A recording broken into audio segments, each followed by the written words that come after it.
Welcome to the Bible Forum. I'm Warren Sprouse. It's Sunday night. We do this every Sunday night. I used to say whether you like it or not. I guess it's maybe the same tonight. Got a little bit late start tonight, a little technical difficulty. Are you signed up to receive your weekly rundown of the topics we discuss? You can get that just simply by sending me an email. I'll get your email address. Make up an odd one. It's just for this if you're afraid of something. I don't send things to people. I never get involved. If there's an emergency, you'll hear about it, or something really, really important. But generally, it's once a week just to let you know what's going on. Send it to me at thebibleforum@gmail.com, thebibleforum@gmail.com, and we'll take care of it. Everything will be just hunky-dory. We have a lot of things to talk about tonight. Maybe a little bit longer than normal. I'm not sure. We'll have to see how that works out.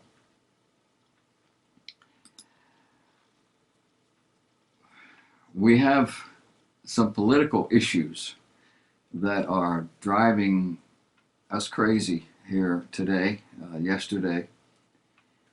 When you wonder how it is that President Trump is doing so poorly in this election,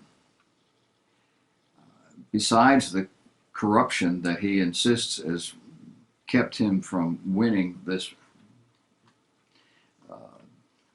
debate as well as presidency, the cities and the states voting for Joe Biden are liberal. Other people voting for Biden are either liberal or uninformed. They rely on people they know or people they trust, or just people on the media that they like to watch.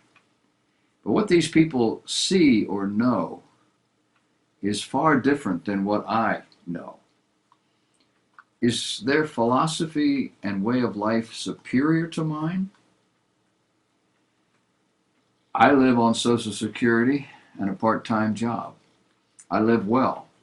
I'm buying my own property, buying my own cars, being able to do all the things that I want to do, and a lot of things that I have to do, in addition to the extra things that just come up. I have no needs that don't get met. I have equity in my home. Both my cars are paid for. There's no people in my life I'm fussing with or can't stand. And I know that if the nation is running on a sound financial footing, I'll be just fine. But then I read about universities and colleges where students are holding segregated meetings, university and colleges that aren't liberal. And it makes me wonder. One illustration is the University at Buffalo. Another one is the University of Washington. And then there's the University of Cincinnati. They all recently hosted election-related events that were segregated by, we say race. There's only one race, it's the human race. It was segregated by the color of your skin. They offered events for both white and black students or students of color. Meanwhile, non-election related racially segregated events recently took place at Lewis and Clark College and Brandeis University, along with the headlines, "Students bully coffee vendor off campus for supporting Thin Blue Line." Student leaders targeted for removal because of their conservative beliefs. School forces student to remove pro-Trump mask. Allows all the Biden masks you want. The student is expelled for pro-life, pro-gun views. Court refuses to reinstate him. The states and regions of the country voting for Biden are generally liberal. And where that doesn't seem to apply, the people in those areas are clearly either uninformed or dependent upon the government for their livelihood. Look at the map. The whole state of Pennsylvania went for Trump, except Philadelphia, Pittsburgh, and a couple other smaller cities. The same is true with most other states. The need for government largesse is driving the Democrat vote. Now, of course, there are diehard Democrats who would never vote Republican no matter what. But Trump spent the last 4 years making this country, in his words, great again. The economy was booming until the coronavirus stuck. And we're starting to learn that maybe the coronavirus issue was manufactured. I don't mean the virus, but the whole pandemic idea. The government was back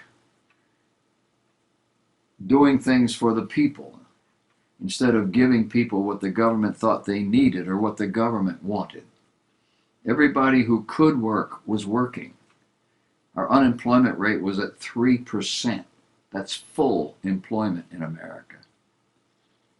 The 3% that weren't working are people who cannot.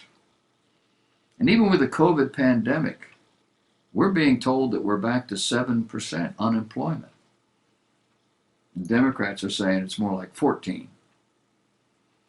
No Democrat has ever done anything like this.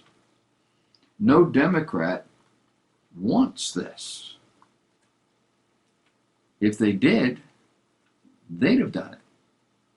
It isn't brain surgery. It's very simple. Get out of the way and let people work. Stop sending jobs overseas, China, Mexico. Stop pandering to unions and or businesses that keep workers down. Turn this economy loose. That's exactly what Donald Trump did. So why are so many people voting for the good old days? The days of unions, the days of government largesse, which is just selfishness, ignorance. These people are not paying attention. Propaganda. They believe what's being handed to them. You've noticed that the riots take place in liberal cities, right? You've noticed these cities pander to the rioters, right? No. Why then are their streets painted with social political slogans? Anti-government, anti-Trump, in some cases anti-white. Why do these city officials not want help in quelling, controlling these riots? They are upset that the president's going to send them help. They don't want the help.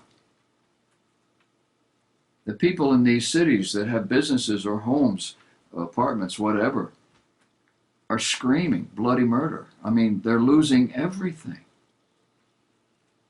And why is none of this happening in the rest of the country? America was built on individualism. We even applaud it in our official documents.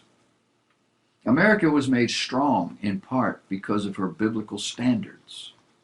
Things like character, values, purposes outlined in our founding documents, with God featured prominently throughout. Today, God is a dirty word. Well, not the God preached in our contemporary churches, nor the God given lip service in the halls of Congress, but the God of the Bible. The one who preaches absolute standards of morality. Right is right, wrong is wrong, and there is nothing in between. You know, things like don't lie, don't steal, don't use people, don't break the law. The God who promises blessings to those who reject the natural human inclinations in favor of His words, His values, His standards. America was founded on these principles. It's why she has risen to such heights. God has used godless men and women to demonstrate this principle. Doing what's right has lifted us out of the doldrum of liberal values to become once again the standard for all the world to behold and to learn.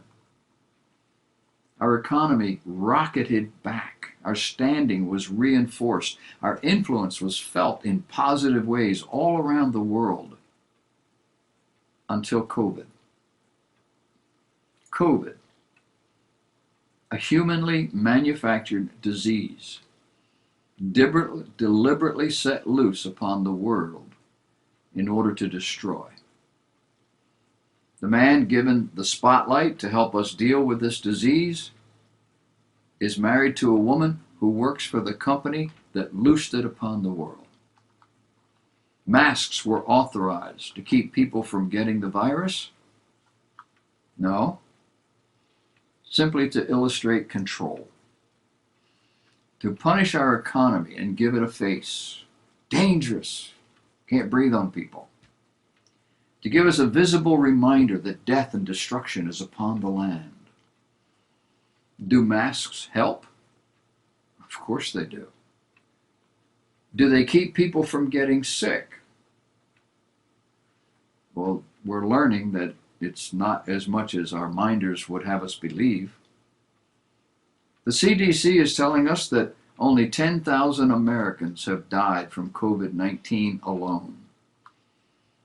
Check it out, cdc.gov. 38,800 people died from car accidents last year. That from a website called saferamerica.com. Centers for Disease Control and Prevention, the CDC, published an update on the data regarding U.S. deaths linked to the China-originated novel coronavirus, or what we call COVID-19.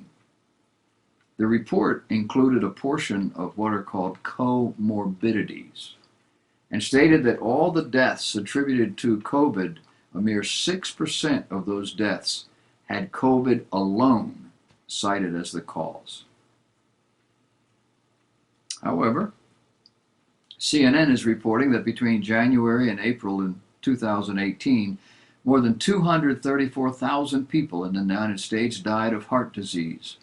Nearly 199,000 died of cancer.